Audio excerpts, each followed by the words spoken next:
Well, Sarah, thank you so much for joining me. It is such a pleasure to be here. I'm excited to talk to you. We're gonna have some fun. We met through our mutual friend Victoria and Don Yes. Nichols, Yes. Dr. Shout Don. out. Shout out to them. Yeah, shout out to them right away. And it was so fun to meet you in person. I don't often get to meet my guests in person, so it was so cool to meet you at the She Recovers event in I Chicago. That's know. pretty cool. It was But I was like, I need to talk to Sarah because you wrote this book, Understanding the High Functioning Alcoholic, Breaking the Cycle and Finding Hope. And I was like, oh, these are my people, the high function, the high functioning alcoholics. they're everywhere. They're my people because, we get shit done, right? And it's not always obvious, especially in this day and age. Like if you've made it to a certain age and to a certain stage in your career, and it's this paradox of this drinking as a problem, but I'm not powerless because I can get Oh, stuff done, right?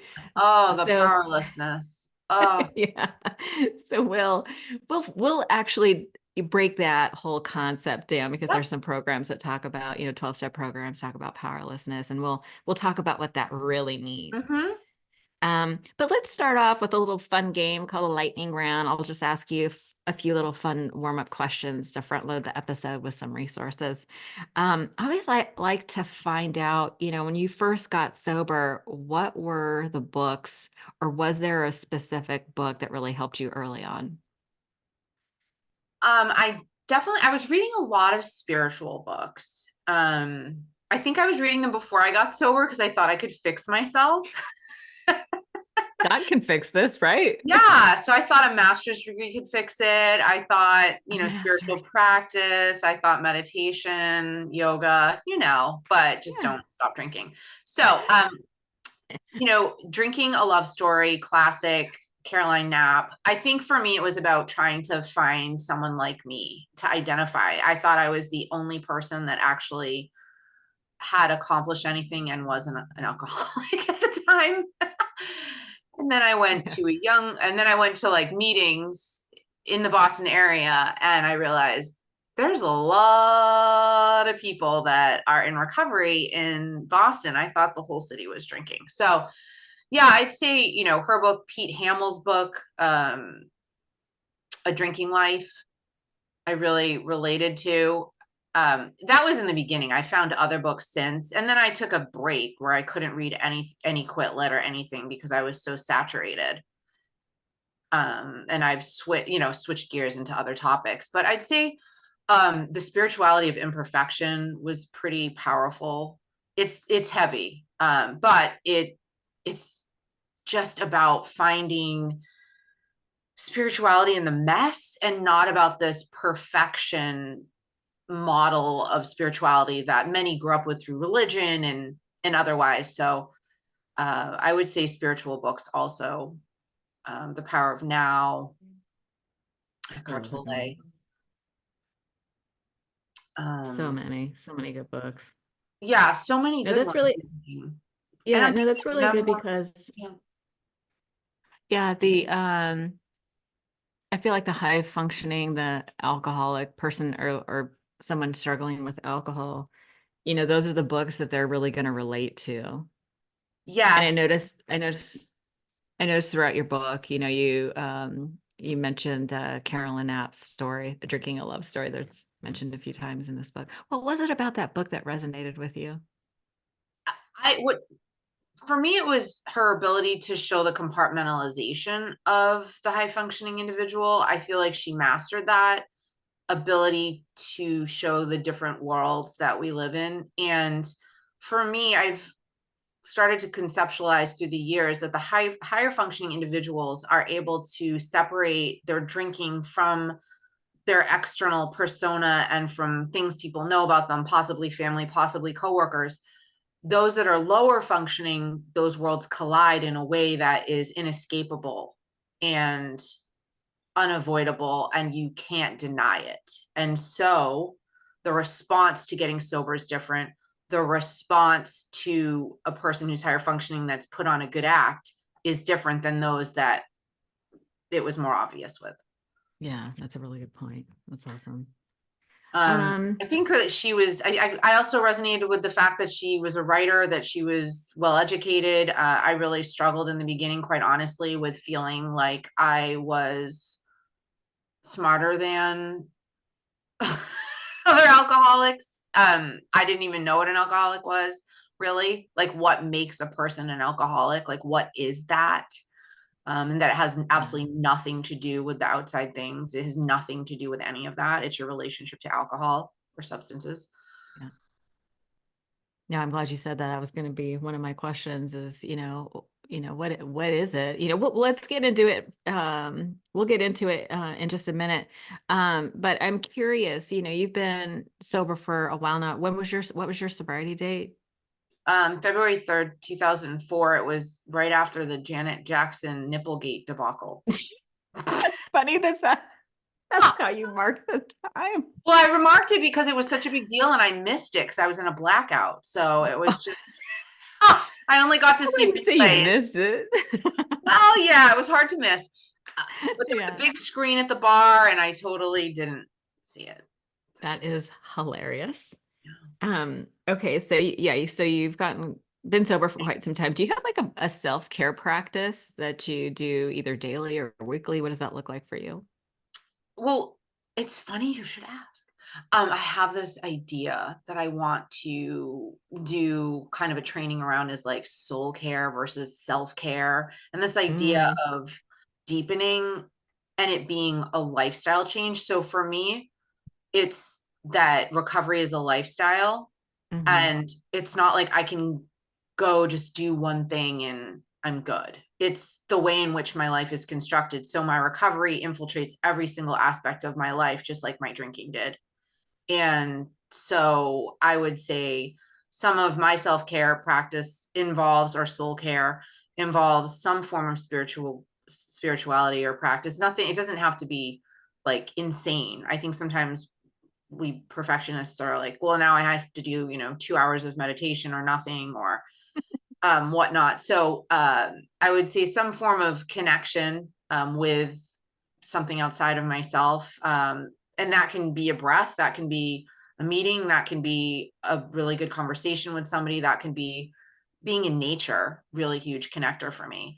I have to pace my schedule or I can't go to, if I do, I can't book too many things for myself, or if I do, I need to have a landing pad or a downtime. So downtime, the doing nothing is really huge for me because I'm a doer, and so the undoing is harder.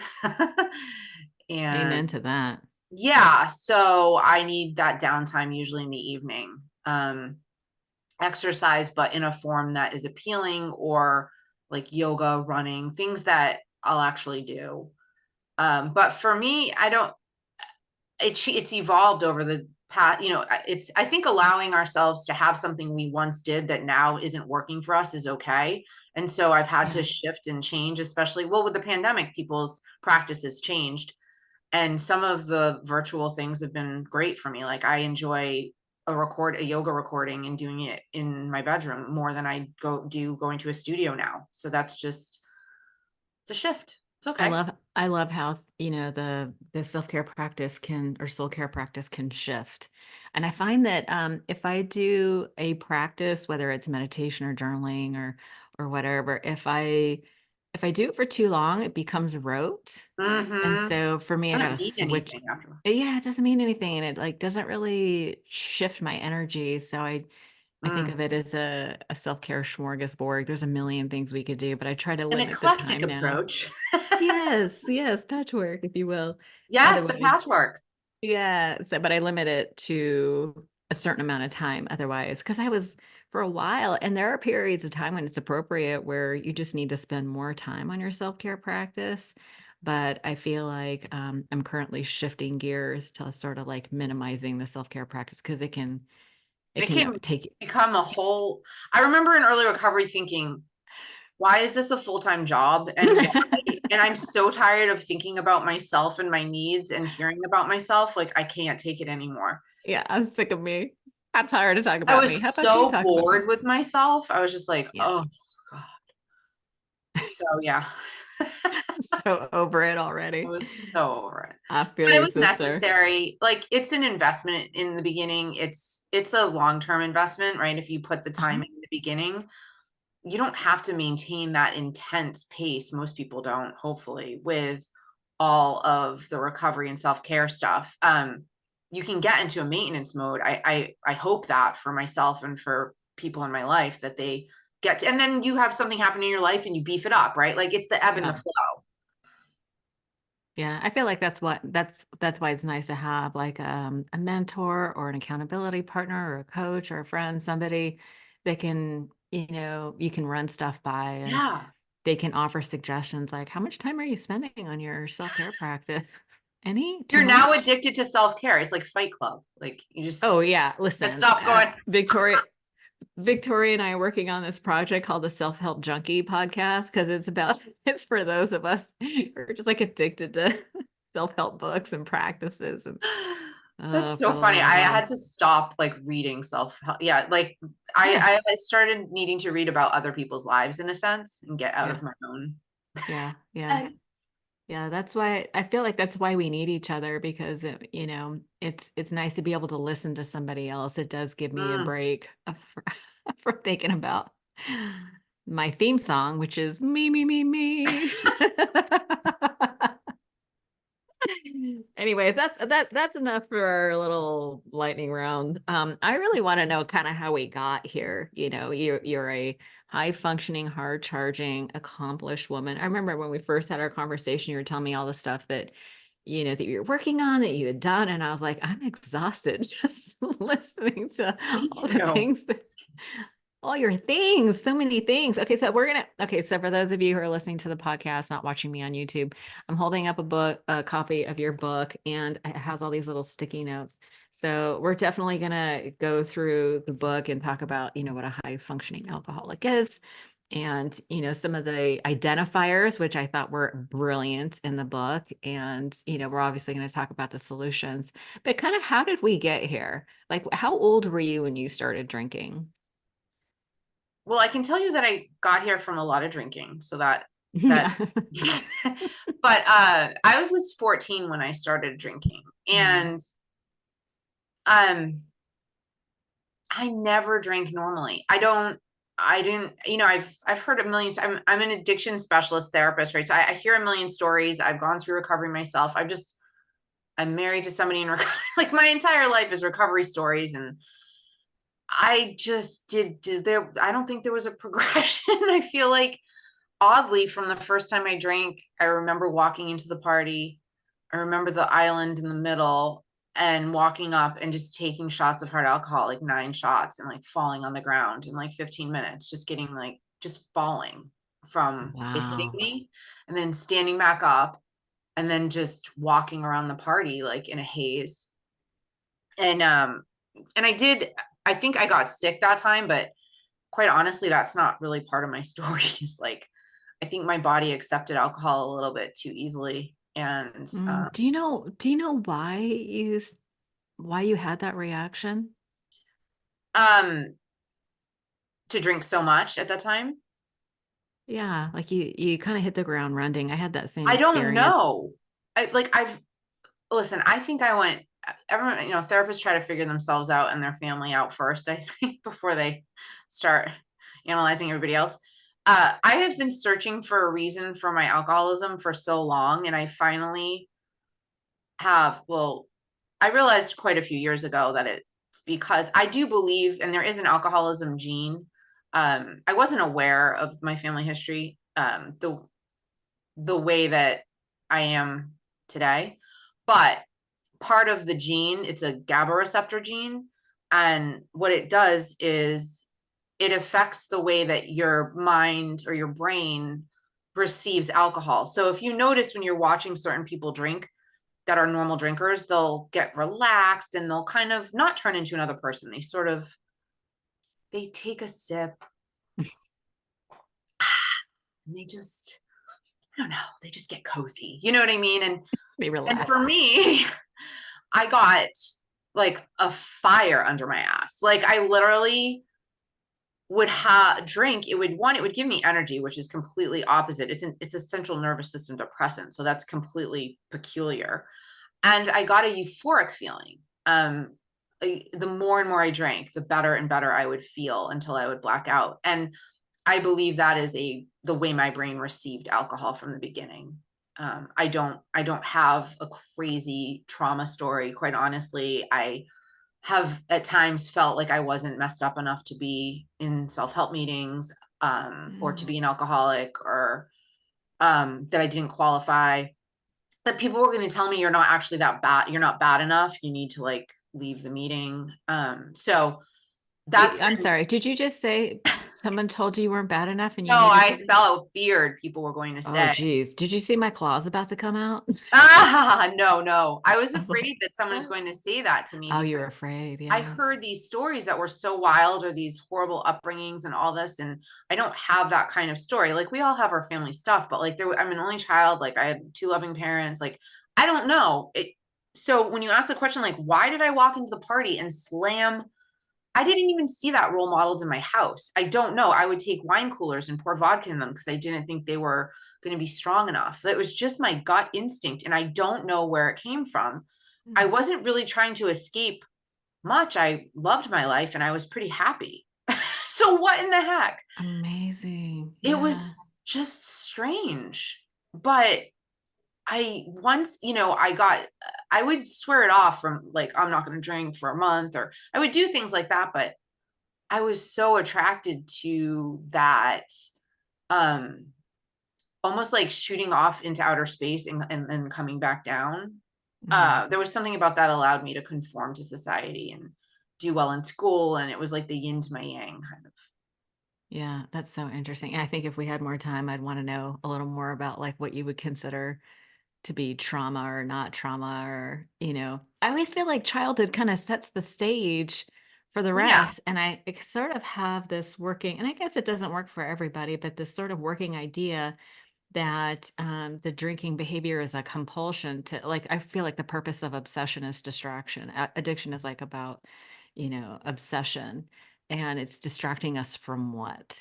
It's like the not good enough. I don't feel comfortable in my own skin, or there was some pain that I dissociated from. Because a lot of people are like, "Oh, I didn't have any trauma," and then we dig in, and it's like, "Excuse me, but I'm that is probably, I mean, trauma." I guess okay, so, I had stricter parents and I don't like being controlled. And I'm a Virgo double Scorpio. So if that says anything, it's not, I'm a Scorpio. I Yeah. don't do well with control. And so again, you can label it however you want. I did not like having things on the stricter side. I thought I knew better, and I was very independent and I thought I could handle myself and all of that. So I would say part of my drinking was teenage rebellion, um, Right, yeah. but it never ended, right? So I drank from 14 to 27. Like I was living on my own. I didn't have anybody parenting, like I didn't have rule. Like once I left for college at 17, I didn't really have those rules. Well, So that's early. Did you graduate high school early? I was young. I was like young in my class for the cutoff. So by the time Oh, okay. I landed in college, I was 17 and then turned 18, like while on campus. So yeah, I was young and I still drank the same way. Do you know what I mean? So yeah, so it was, I think I think all people with substance use issues have this really extraness to them where if they don't channel it properly, it can go haywire. And Yes. I've always loved life and wanted to get the most out of it and have the coolest experiences. And drinking was part of that for me, Yeah. taking life to the next level. And so maybe, getting sober, writing, like my brain is just on, it's just I have an active brain. And some people, it's their bodies. They want to run marathons and right? Like different Mm. people do different things in recovery, but I've seen such amazing, brilliant people get sober and channel it properly or into Yeah. healthy things and accomplish so much, so much. Yeah. And I'm grateful to channel it, but I didn't want to. I wanted to keep drinking. Yeah.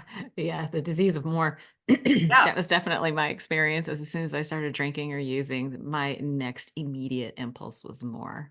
Just more. I just would look forward. Yeah, I was a binge drinker. So right when it ended, I would have to deal with my hangovers and then clear up and then look forward. I was just always looking forward to that reward.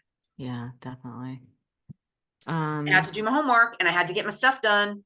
Or so you were so productive, and you write in your book about, getting through college, and like your early drinking experiences and getting through college and all that. What was it that made you decide that you needed to stop drinking? um that was actually a culmination of 4 years, starting from the age of 23 to 27. So it certainly wasn't a an aha moment. I Yeah, think I had some along the way. And if you read, I have my journal entries in the book, you so can good. see Yeah. that I had some aha moments along the way, and then I would just ignore them and just keep drinking. Um, so when I was 23, I went out for my birthday and I didn't remember half the night. And I woke up the next day and I remember thinking, gosh, you're 23 and this is still happening. Like you're drinking like you did, as a teenager. And nothing's changed. And I got a little freaked out. Like I thought this is a thing you just outgrow, right? And so for my birthday, and I write in my journal that this is the gift to myself, I'm going to stop drinking for 6 months. And so I did that. And I think because I was able to do things like that, other people would then not think I was alcoholic because I could stop. I knew I was going to drink again, right? So stopping for a period of time and stopping indefinitely are two different ball games in our brain. Yeah. Hence the name of your podcast. Yeah, one day at a time. Yeah. Yeah, So no, there's quitting drinking, and then there's staying stopped. right. And I could quit, but I couldn't stay stopped. And so, Yeah. exactly. And so, anyway, that started my journey into 101 ways to try to control my drinking, which, if you need to spend 4 years trying to control your drinking, you might want to look at that. Just note to Yeah. self. And it was pretty absurd, the things I did. I would exercise before I went out. I would drink water. I would drink beer because I hated beer. So that didn't work because then I'd get buzzed and start doing shots. So I tried all these different things during that 4 year period. I also went to I moved, of course, because geographic cures cure Yeah. everything. I moved from Los Angeles to Nantucket, not a good move to stay sober. And I then moved to Boston and I got my master's degree during that time. So again, it's all these things that subconsciously to try to fix myself. I went to a moderation management therapist because I heard about it in graduate school. And I thought this person is going to fix me. Um, and that was very helpful because it showed me that I couldn't stick to that menu for $1 million. Yeah. I just kept watching myself lie about having 3 drinks. Like it was wild to just see that data in front of me. So it was 4 years of this.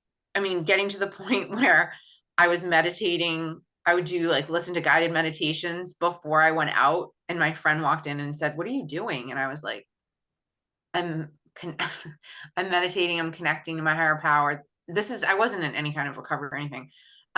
Because it's going to help me stay connected to that so I don't black out. And she was like, "What the fuck are you talking about?" And I was like, "You just don't understand my connection. Like, like you don't understand." So That's so yeah, so I went out condescending. that night and I didn't understand either and I blacked out. So um yeah, so my last night drinking, my soul couldn't handle anymore. I am a blackout drinker that wakes up, doesn't know where I am, doesn't know what I said or did for half the night usually. And I've hurt people, I've hurt myself.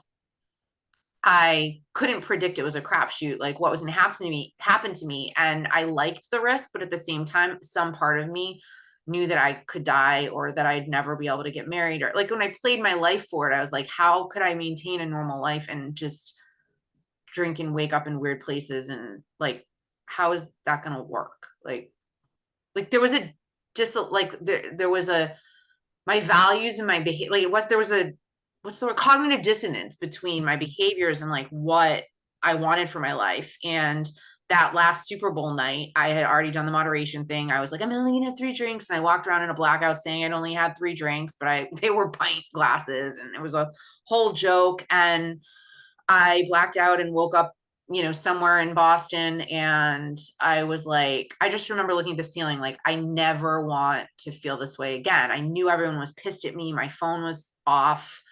I did the walk of shame back on the T. That was wonderful in the subway. And I had 2 friends approach me that morning. And it was just this God thing where I had already in my heart come to that, and like my soul come to that conclusion that morning, that I never, ever, ever, ever want to feel this way again, and know my friends are upset at me, and know that I acted against my own morals and values. And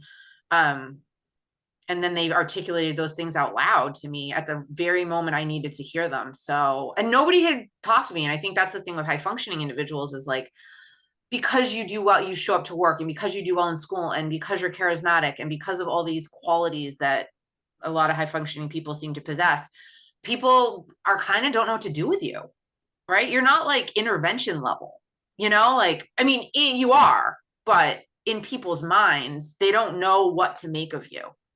Yeah, you're not portraying the typical No, person that you see that are really just blowing their lives up. no, because work is the last to go. That is the deal. No matter what, we will show up. No matter what. I'm not going out till my homework's done. I'm not going out before I have a test the next morning. Like, I could control when I went out or when I drank, but I couldn't control how much I drank. There And it is. so that was the only bit of control that I had. Yeah, yeah. And I think it's confusing because if you're a binge drinker, not a daily drinker, So confusing.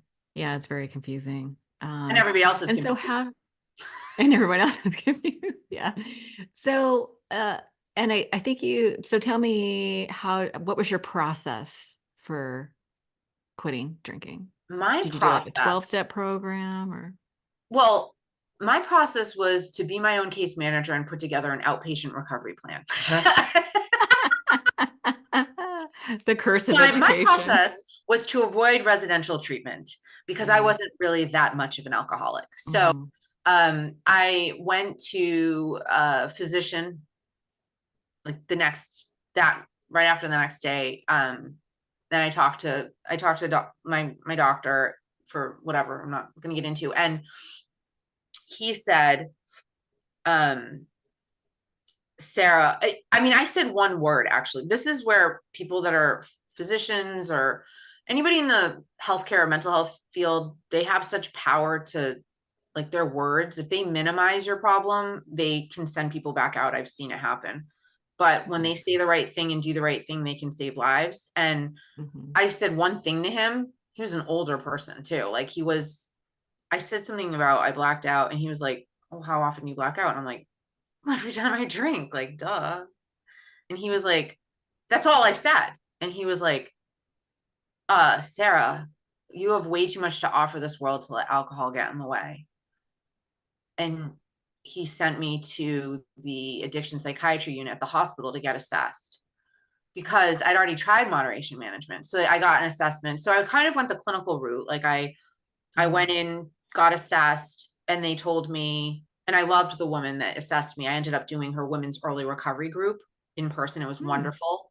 And I needed that because I needed someone to vet people that I was in a group with and kind of know that it would be like the right fit.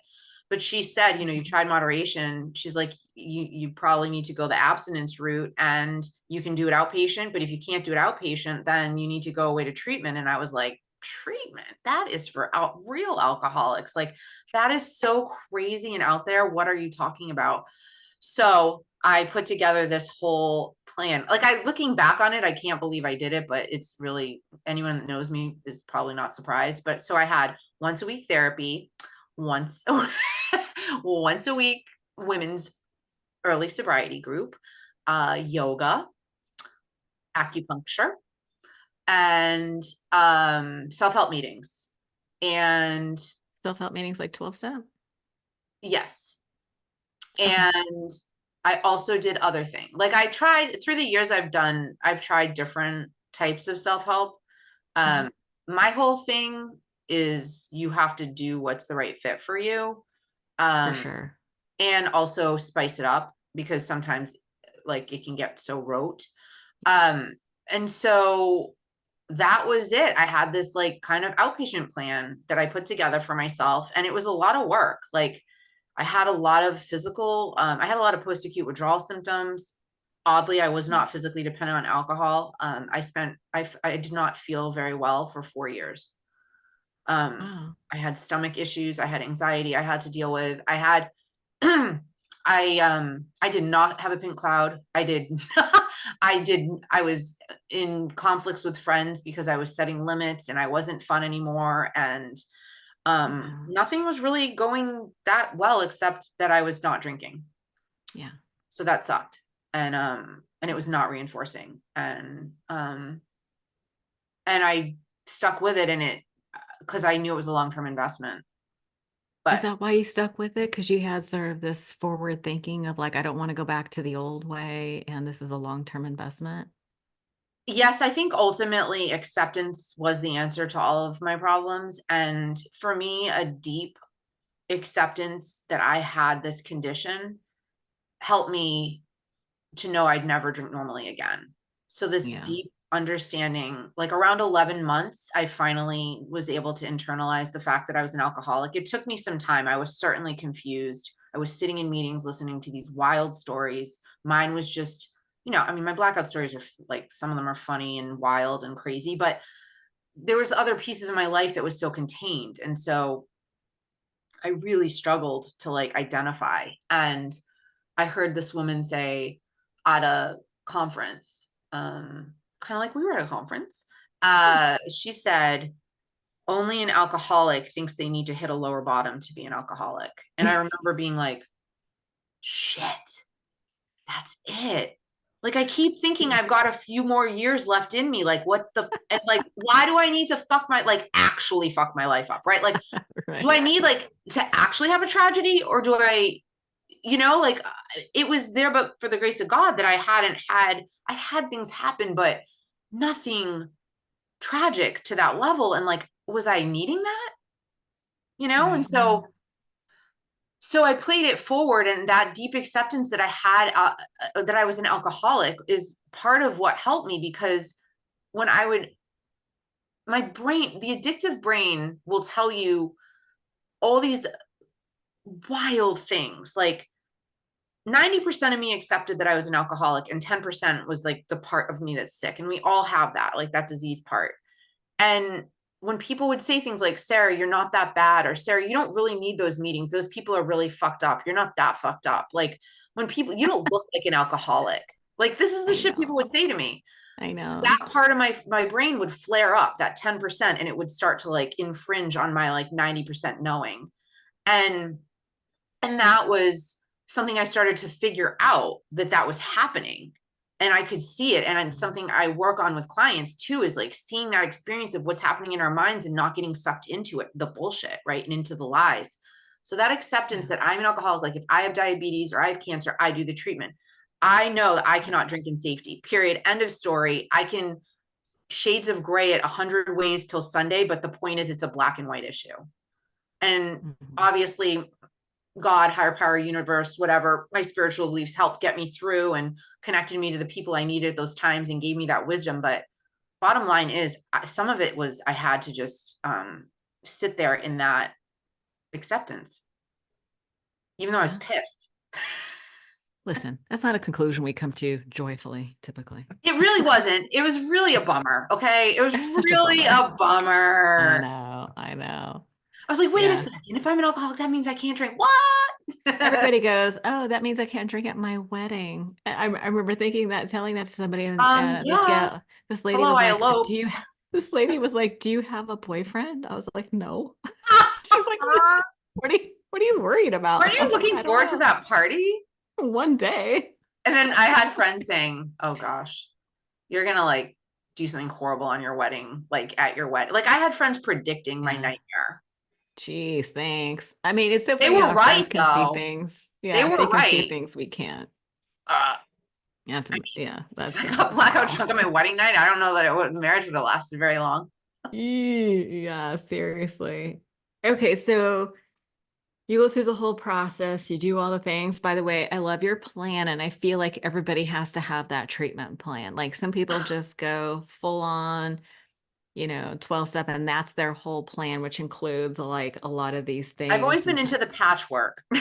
yeah, I've always been yeah, into the patchwork like recovery. Me keep it too. balanced. And I think people that get so hot and heavy with with their self-help meetings and groups, um, I think for some people they need that. I think for me, I was trying to be moderate. I was trying to do things in moderation, right?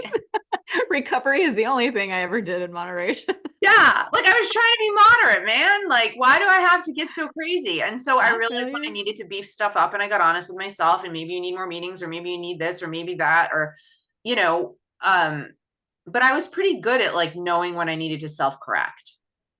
That's awesome. Yeah, I think that's probably a unique experience to the high functioning people, like that whole It category. actually, I do actually think it is a little bit of a trait because Yeah, we, there are people that go into recovery that don't know how to actually live their lives. I'm yeah, like, I've treated those clients like they don't have a rhythm. yeah, They don't know when they should be getting up, going to bed, getting to work, right? Like they can't regulate. Higher right. functioning individuals, they've got sort of the life skills part down, Yeah, right? But they really need to fine tune what they define as self care, right? Like, how is self care poisoning yourself? right. Like, that's really bonkers, right? Like, There's the dissonance that we were talking about. I'm oh, I trying take to care of my. find the characteristic. Let's sort of talk. I kind of want to talk. Thank you so much for sharing all that. Super. I mean, listen, I feel like it's the stories, like people identify through the stories. And I think people are going to really, Narratives are powerful. yeah, they're going to, people that, these high functioning people are really going to resonate with your story. You need But to. I love this part in your book where you sort of outline characteristics of high functioning alcoholics. We're talking about denial, and you give some examples, having difficulty viewing themselves as alcoholics because they don't fit into the stereotypical image. We talked about that. Believe that they are not alcoholics because their lives are still manageable or Mm. successful, and that is really relating to work, right? Um, It is, and it can also be a relationship. Like, I had a ton of friends, you know, yeah. and that felt functional. Hmm. Um, Yeah. right? Like when people say powerless unmanageability, I know in 12-step programs, it's very hard when you feel that your life is manageable. You can maybe say, yeah, I'm powerless when I start drinking, thing like that. But the manageability is a huge part of the battle with high functioning people is, but my life's Yeah. manageable. Look how well I'm doing. But here's the question, right? Is when you're drinking, is your life, when you're actually under the influences, are things manageable? That's really what helped me, right? Like not in Yeah. between. When you're actually under Well, the influence. this is the thing that this is the drum on my beating. When people are like, "Oh, but I'm not powerless," and I'm like, "It says over alcohol, right?" And I Yeah. would argue over alcohol. Like, don't just stop. I mean, anyway, so that's Love number that. one. That's the Thank context. you. It's over alcohol. And I would argue that everyone is powerless over alcohol in the sense that when someone ingests alcohol, there is a chemical, physical, biological reaction that happens to everyone, Yep. right? Which is, it affects your brain in a certain way. It's both fat soluble and water soluble. So it seeps into every single cell of your body. And Literally. so yeah, and it literally changes how you think and how you feel, which is why we drink in the first place, right? Mhm. So my argument is everyone's powerless over it. That's a choosing to drink or not is kind of the question, That which was the leads only to the choice I unmanaged. had, Yeah. right? It's Yeah. whether or not I picked up. But once all bets were off, All once bets right. Started. Girl, as you were telling your story, I was like, check, waking up in strange places, blacking out. Oh yeah. Day I could one. have really used like some GPS back then. I know, seriously. Oh my God. Yeah. In Sorry. 94, I got sober in 94. There was nothing. I got Nah, sober before. No, there I weren't got even, sober. no, I it's the got sober cab. before Where are social you? media. I don't know where I am. I'm like walking, looking at street signs, like, uh, Yeah, awful. it's terrible. I I mean, I make light remember of it, but it is pretty. I have a dark sense of scary. humor. I'm sorry. No, no, clearly we're friends. The other one is a double life. So we appear on the outside to the outside world to be managing life well, skilled at living Mm. compartmentalized, that's a big word, life. Set up lifestyles in such a way that negative feedback from others can be avoided. I mean, these are avoiding appearances. I mean, these are all anyway, there's 2 pages of this that I was like, check, check, This was check. based on, a ton of interviews with people that were in recovery that were identifying as high functioning. So it was really helpful to get to see those patterns emerge, right? I was essentially profiling, right? Like people knew, I've heard of what a high functioning alcoholic is or a high functioning person with substance use disorder. Like people had heard the term, but it was trying to get to the bottom of like what is the profile of this individual and how do we treat them, right? Like how do we tailor care? I mean, we're hard to treat. We'll out talk the therapist. Yeah. Like it's You awful. mentioned financial status, legal Yeah. matters, hitting bottom. It's like, yeah, you can pay your bills and you have, you don't And have you pay people significant off debt. so you don't get DUIs because your parents know everybody in town. Like, I don't know. I mean, that doesn't Oh, mean you don't have a yeah. problem, but these are the things that happen, right? Yeah. Is that invincibility complex because you were born into wealth or because you have a job that affords you a good, the finances are a protectant shield with substances. Like when you watch these even shows, you can see even on TV, right, when there's wealthy people, it's like pouring Miracle Grow on the addiction, but it also is a buffer from reality. Yeah, it really is. Like I've interviewed professional athletes who at a young age were getting into some serious trouble, but the local town sheriff, called mom Yes, and dad instead because this kid had so much talent. They didn't want to him ruin his to, career. or hurt his chances of going to college or Right. all that stuff. And I see, oh, I saw, you know what? I used to work in I'm from Silicon Valley. And so I was working in high tech. And I remember the VPs, I used to sit right across from a VP. And I remember they were kind of gathering around telling stories about a guy who was clearly an alcoholic and how they would try to coach him on how to talk to HR or so that because he was a really good sales guy, right? He Exactly. was, They don't want to lose money. So there's sick family systems, but there's also sick corporate systems, right? yeah, yeah, yeah. I And I saw enabling those that goes guys. on. Yeah, secondary denial, like things that go on in this is the other part of it, right? Is that people struggle with their company either acknowledging or they're admitting to a company or the company wanting to let this person take a month off. I mean, there's all these reasons why a person who's a high achiever is having a harder time getting help. And some of it is because people just don't think it's that bad. Or they have an invested interest in them not changing or Yeah, disappearing. Yeah, it's really kind of gross, honestly.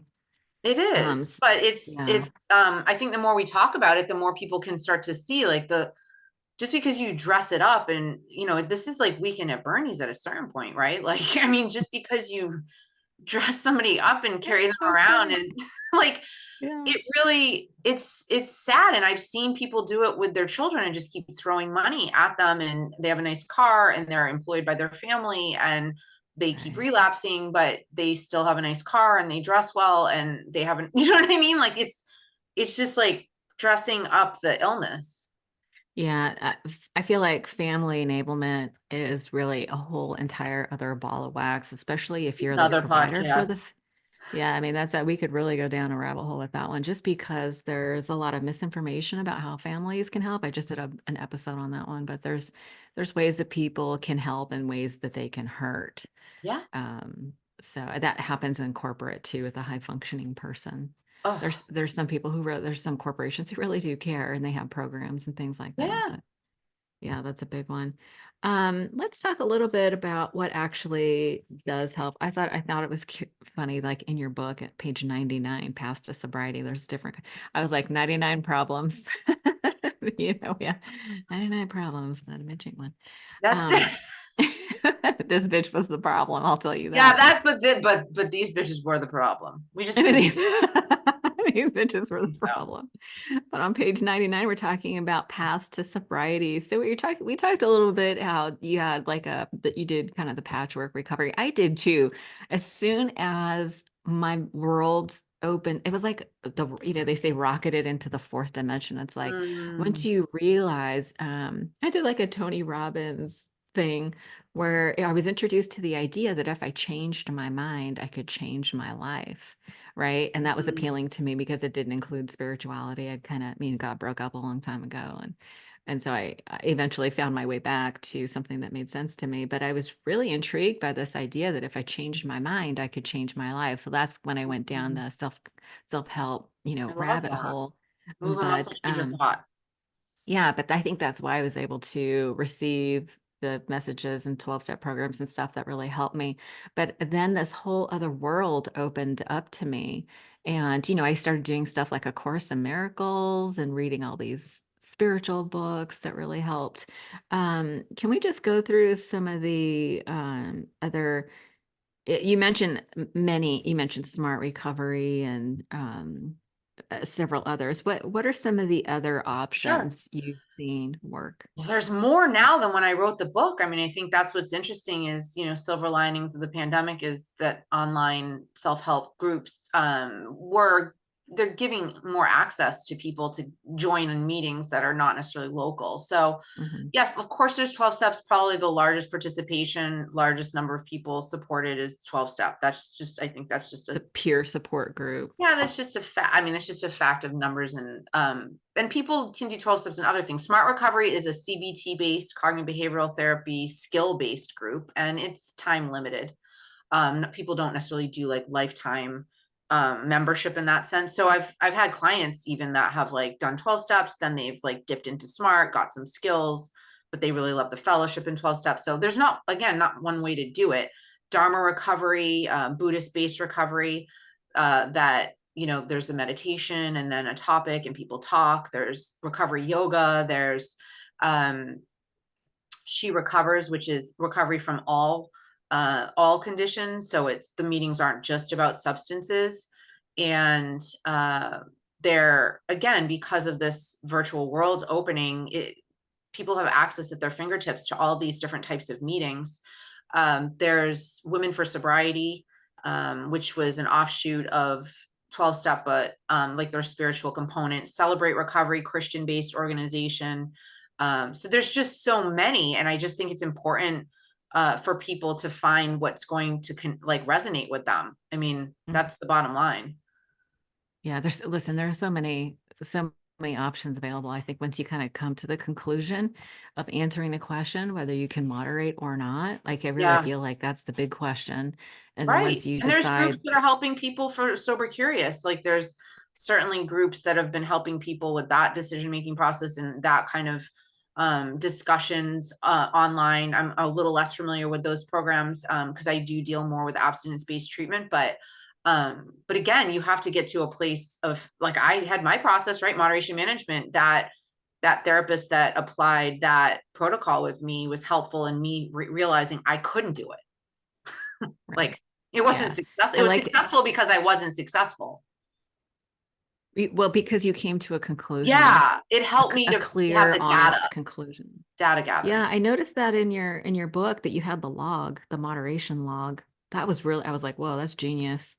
Yeah, Yeah, I did all that, I yeah, really practiced what I preached in that area, and it really helped me to see myself lying about the amount of, I'd be allotted 8 drinks in a week, and I'd do it all in one night, and then say, "Oh, but I didn't black out," and isn't that an improvement? And the therapist, yeah. they're like this with their glass Dude. and a notepad, like, "You do realize you drank the whole week's allotment in one night," and I was like, "Yeah, but I didn't black Um, out." Progress, not perfection.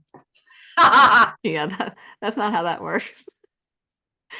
No, I liked the log because I mean you can actually apply that to stuff like as we sit here today, we're in the middle of December, so everyone's going to be looking forward to January, like what habits they want to change. And sugar is always on my list. But it's like applying the principle of the log. It's like, here are my rules. Here are my moderation rules. And then you do the log, and then you have It's on actual a, empirical there was, I data. mean, for me, it was like, I could see it in writing. I had to bring it into somebody. It took me months after that to really absorb the fact that I failed. That you But it came to really, a but it positive finally conclusion. hit me. Yeah, I finally came to a conclusion that I failed, even though I like fired her first. Yeah. Um, but yeah, it really stuck with me, like Yeah. that, the evidence. So yeah, I mean, I think for me, it's like I offer different pathways in my book and also in my trainings and such, because I truly believe that social support is so imperative to recovery Huge. that I really don't care how you get it. Like, please let it not be like, you know, like totally like not, you know, just out there. But the point is hearing the narrative, connecting with people, knowing you're not alone was what saved all of us. I mean, Yeah. like I know people that got sober on their own and stuff, but I mean, that's the rare bird. Yeah, and it's so funny because I have interviewed people who got sober, quote unquote, on their own. And Mm, then, it's like I asked the question, what would you tell your, what would you tell your newly so, looking back, if you could talk to your brand new sober self, what would you tell them? And it's like, and it's almost always like, get help sooner. mm. Like, find your sober tribe sooner. Don't do this alone. You don't have to. It's way harder that way, and you don't have to. But I think I almost feel like people have to kind of come to that conclusion on their own. That having your own experiences is big. All we can do is share our experiences, hope people, you know, it resonates, and then they're like, oh, maybe I could try it this way or short circuit this. But the truth is we can't save people from themselves. And I, you know, Mm-mm. as a therapist and I've worked with recovery coaches, and I hear all the time, I just want to save people from the 10 extra years of suffering I had. And it's like, we can't sometimes, you know, like people have to have their If they process. don't I want do to. believe in interventions. I do believe in, you know, that you can speed the process up, but ultimately people have to have their own experience. Yeah, I feel like being really ready and willing is really important. And I find that, what really has really come clear for me is that there are people who really do want to and can't, and those are the people that have the unresolved trauma.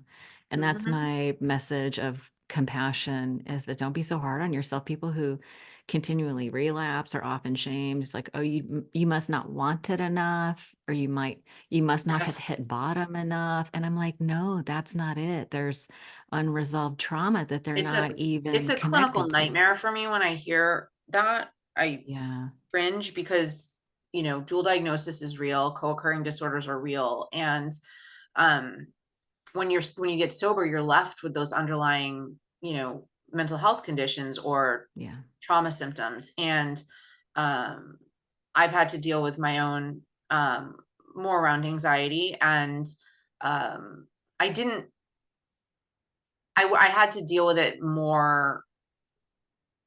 Um, what's, I wasn't, it's kind of complicated. I didn't know that I had an anxiety disorder until I got sober. I wasn't self-medicating per se. Like it just my nervous system got really sensitive after. And so I work with clients that have or have through the years like dual diagnosis. And if you don't treat both conditions, it puts you at jeopardy for a relapse, and it also Yeah. worsens your quality of life. Like when you're trying to treat the mental health condition, you're not actually treating it when you're self-medicating. So it's complicated, and I think we have to have compassion for people that have more acute underlying co-occurring issues, because some people get sober and feel wonderful, and some people get sober and are suffering.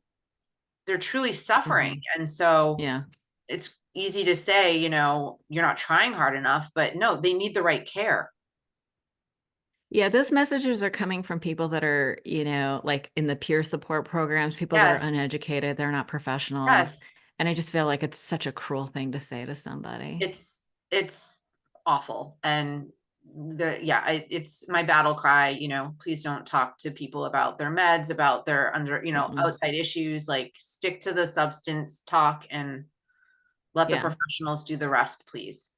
Yeah, even and, I'll even go on record as saying, if you go to the AA.org website, there's pamphlet number 11 that talks about dealing with medications, Oh, and medication, other basically, drugs. It's like my favorite pamphlet. yeah, I mean, they typically say that they don't have a position on it. It's between you, your doctor, your sponsor, your higher power, whatever, but they don't So have they don't take wonderful. Literature is a important. position. Go to the literature of these programs and see what their stances are. Get to the Yeah. root. I mean, literature, there is very clear-cut literature in Yeah, every it's the people program. that are the problem. The people, it's the game of telephone that is the problem. Yes, ma'am. Well, listen, you and I obviously we're going to have more conversations. I know you have another book coming out. I'll have you back for Yay. that. But where can people find you if they want to know how they can work with you or find more on your programs? What's a good place to send people?